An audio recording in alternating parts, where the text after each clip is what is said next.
So, you please introduce yourselves. First, Sarif Bhai from Budiganga River Water Tipper, and because he has to then go. Thank you, Ranjendra. Yes, I can do that. Thank you so much. Good morning to everyone. And you have got the introduction already, but my title of the presentation I prepared in terms of the rights to the water bodies in our country in Bangladesh and how the people's right to right for the access to clean water in Bangladesh. So, and I will be very brief.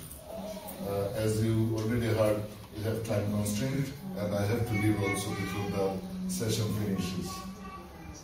So before I go to the rights questions, I want to give you an idea about Bangladesh, because we believe this is an unique geographical location, and because of its uniqueness in terms of location, it has some natural characteristics that form this land like that, which has some unique characteristics that are very important to understand in terms of our subject for the discussion today.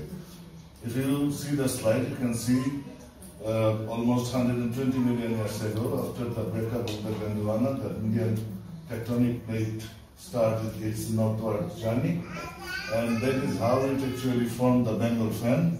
And Bengal Fan is the world's largest subaqueous sediment storage. So Bangladesh is actually started to be formed, not Bangladesh, but part of the world, started to be formed far back, and that characteristic still remained, how it was formed actually. You see the Tibetan Plateau and the rivers that form the deltas across the Tibetan Plateau. We are at the bottom of Ganges and Brahmaputra river system, if you can see, and Bangladesh is the part of active largest delta in the world. So rivers are very important because they actually form this land. And you can see from the photograph on the right side how many rivers we have. But one thing is very important for us to understand, that all the rivers in our country are actually dependent on basically three major river systems. Out of these three, there are two coming from Tibetan Plate. You see another one is coming from the northeastern part of India.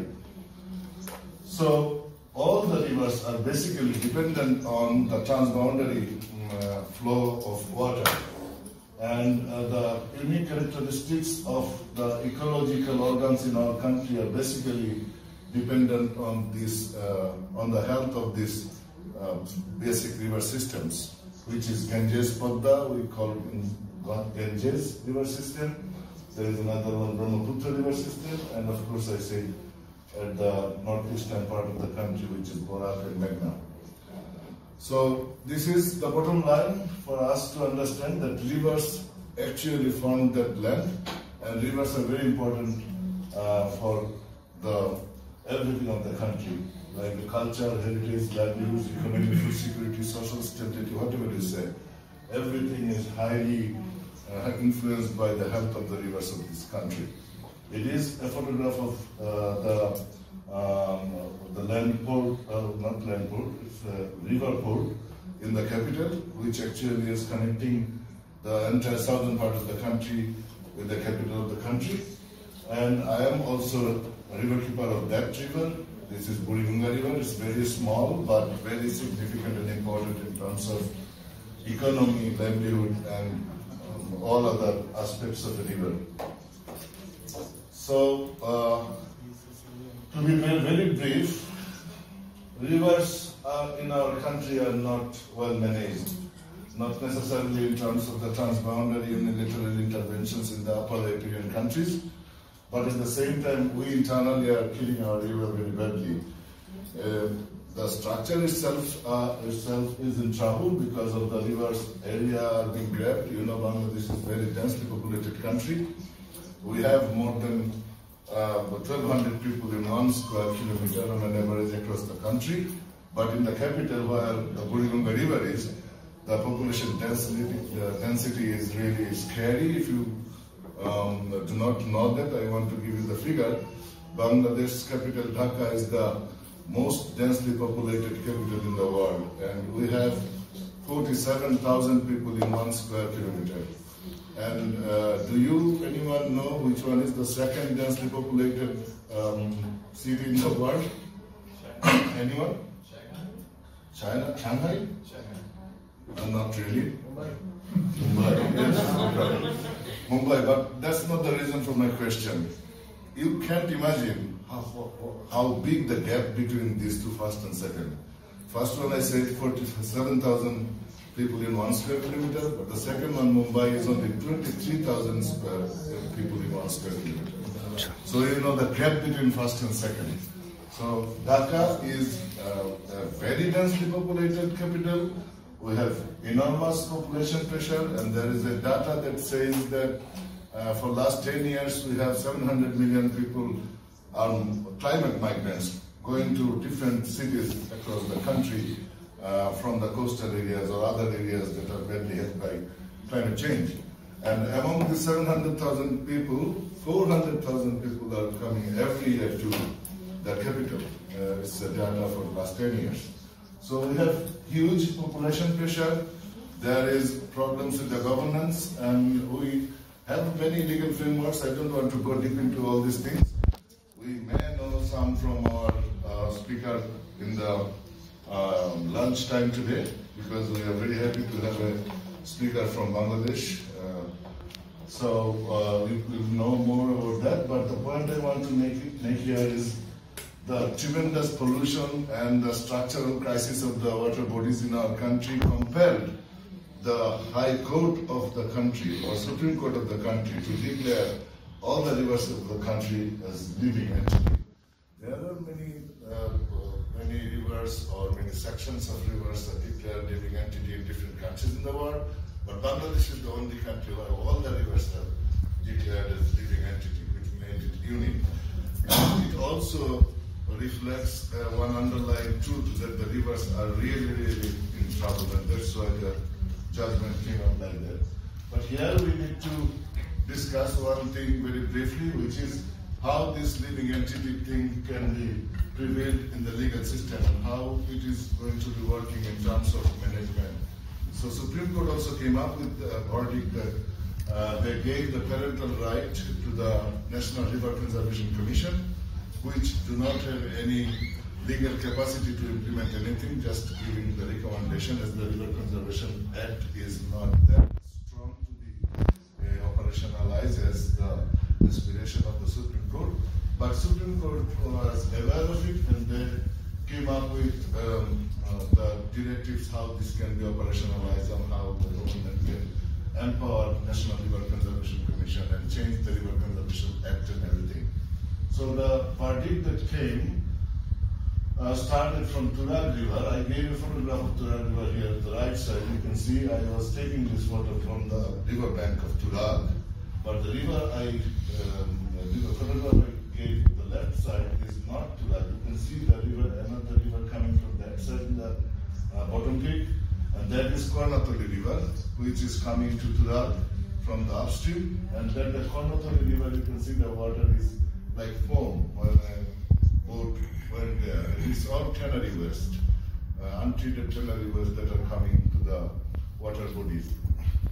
Though it was relocated in 2016, the process started in 2003, but in 2016 government relocated tannery industries that were polluting directly to the river Buriganga to upstream, with the hope that they would not be polluting anymore after installation of the central effluent treatment plant and all other things, but it did not work. There are a lot of loopholes and setbacks and other things. We don't want to go deep into it, but the fact is the tannery pollution, the textile pollution, and the other industrial pollutions are all happening. And there is a study done by Institute of Water Modeling, financed by World Bank several years ago, that says that 60% of the pollution to Dhaka rivers are coming from the industries, and 30% are coming from the government institutions who are service providers like the City Corporation, Dhaka Water Supply and Sanitation Authority, and all them who are discharging their waste also have a lot of contribution to the pollution to Dhaka rivers.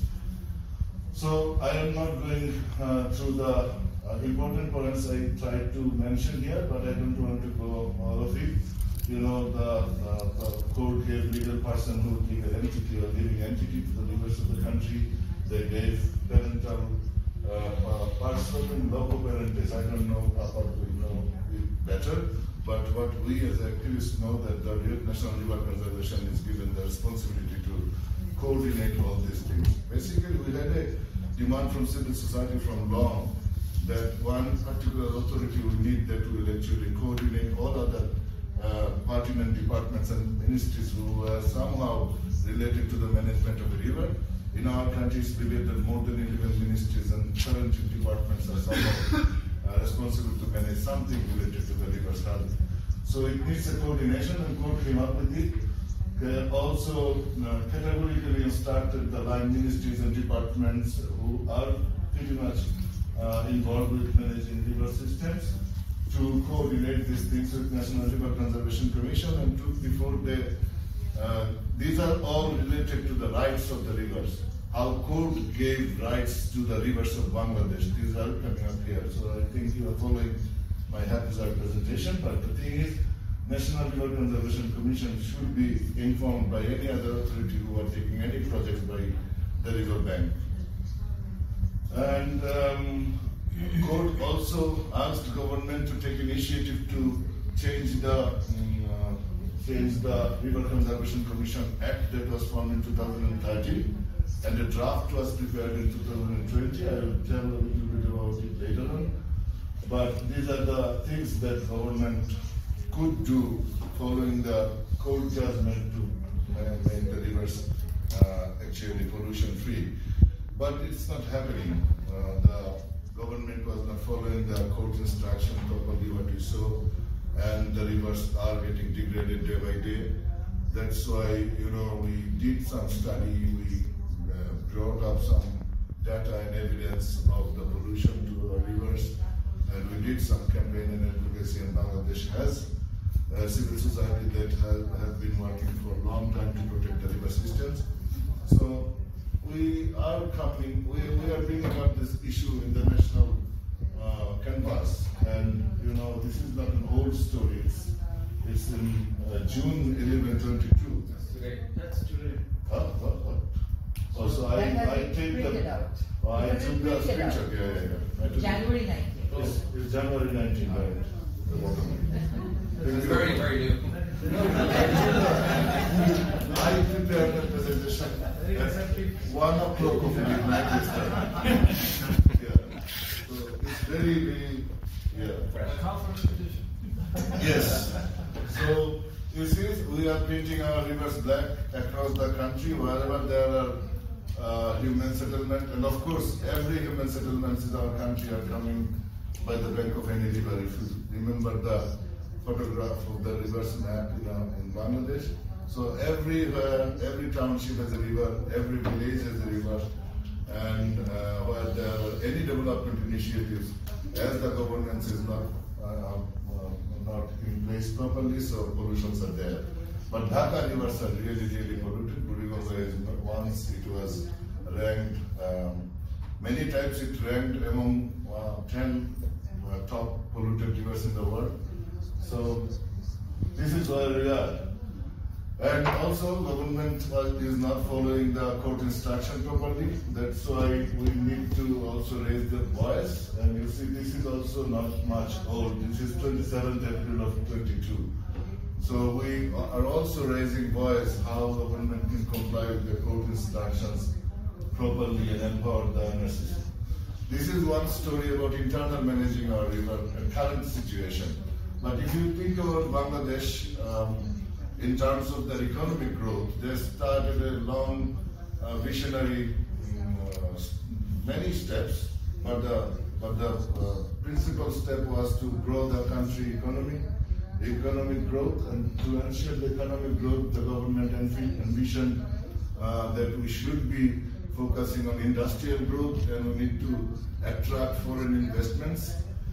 And that's why when this government came to power in 2009, they declared a special economic zones authority in 2010. and subsequently they came up with a lot of legal frameworks and policy frameworks to facilitate those industrialization and investment. And they invited, they declared more than 100 special economic zones across the country. This is to note that all the special economic zones are somehow by the bank of a water body, because water transportation in our country is believed to be 1/10 in terms of expenses and costs compared to the road transportation. So with this, government came up with a determination that they will attract investments and they will facilitate the industrialization. And to do that, they also figured out some necessities. As for example, to provide power, they came up with power system master plan. To provide other infrastructural support, they came up with some long-term and mid-term and short-term plans. But which is very important for us, for you to know, that the power system master plan they adopted in 2010, suddenly we found that the share from total electricity production, then we had like 2.5% from coal. They ambition it to be more than 50% from coal by 2030. But that was very weird for us because the entire world was having a transition from fossil fuel towards renewables, let alone coal. So we tried to understand what was happening, and we had many events and activities and seminars and conferences to know more. And we found that coal is nowhere acceptable in our country. But more importantly, if you want to see the ambition of the government, where they were trying to set up the power hubs, are all basically in the coast of the country, because they were planning the power system master plan basically on imported coal. So they were focusing on the coal transportation. So they targeted the coast of the Bay of Bengal, and they 3 minutes, very 5 minutes. So if you see the hubs, these 3 hubs are 3 unique ecosystems of the country. At the left, there is Sundarbans, which is very close to the power hub they envisioned in Rampal. Sundarbans is a global heritage, it's a World Heritage Site. A network of 5,000 canals and rivers, 1,800 kilometers of waterway. It's a 10,000 square kilometer of single track mangrove, and 6,000 square kilometers in Bangladesh. So, and the last habitat of Bengal tiger. So this is very important, not in terms of its rich biodiversity, but also it is protecting us from the extreme weather patterns coming from the Indian Ocean to the Bengal, more recurrent and more intense these days due to the global warming. So it's basically protecting our southern part of the country. So Sundarbans is endangered from one power hub. Another power hub is in Patuakhali and Para area, which is also very important in terms of food security in our country.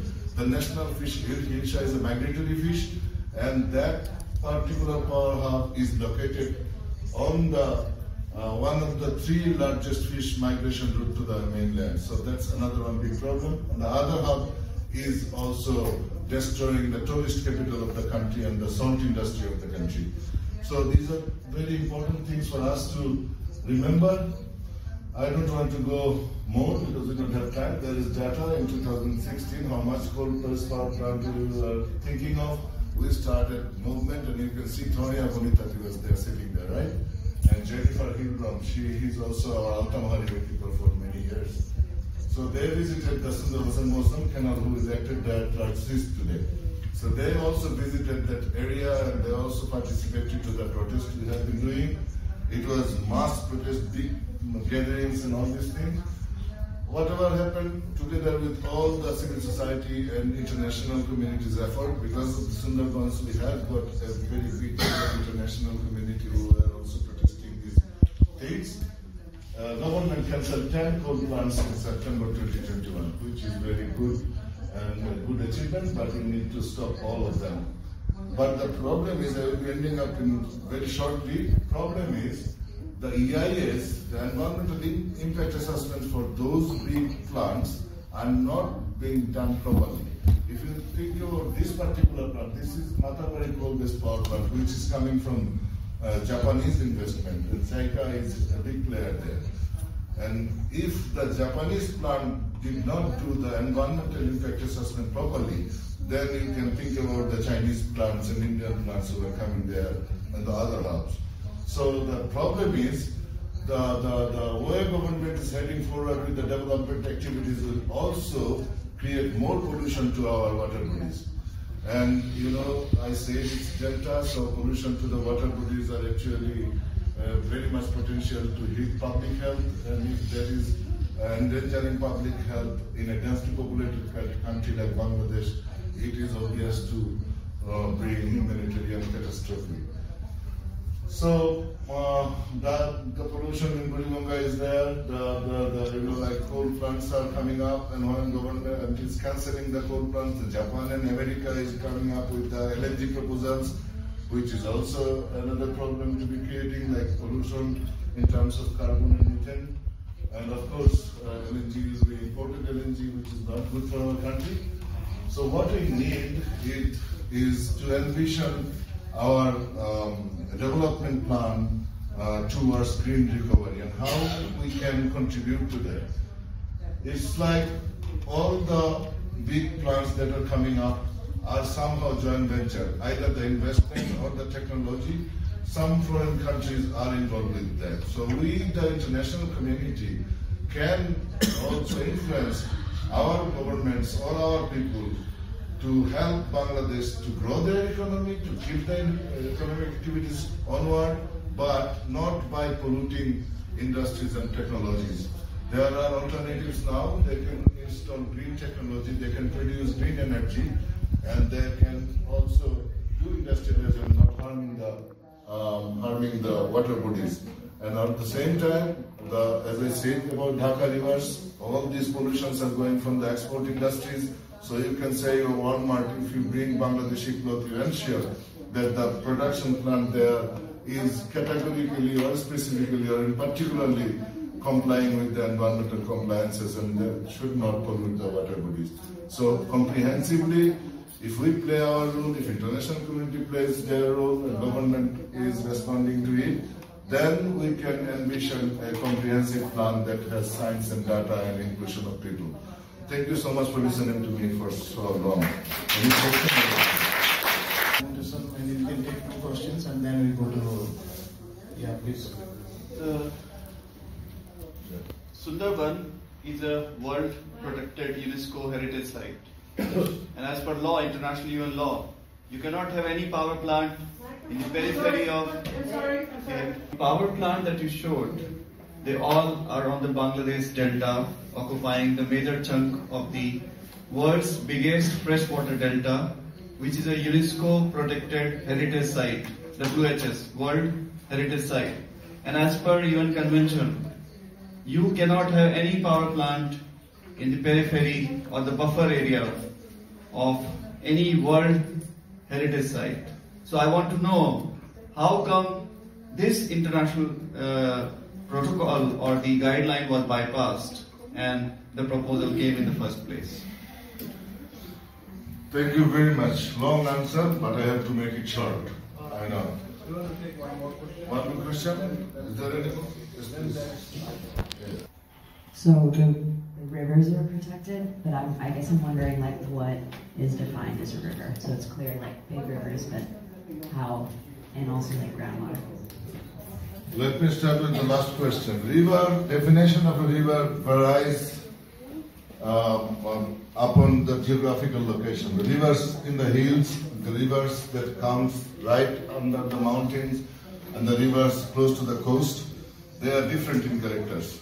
So Bangladesh is a coastal country, so our rivers are carrying more than 80% of water during monsoon. We get only 20% water during lean period.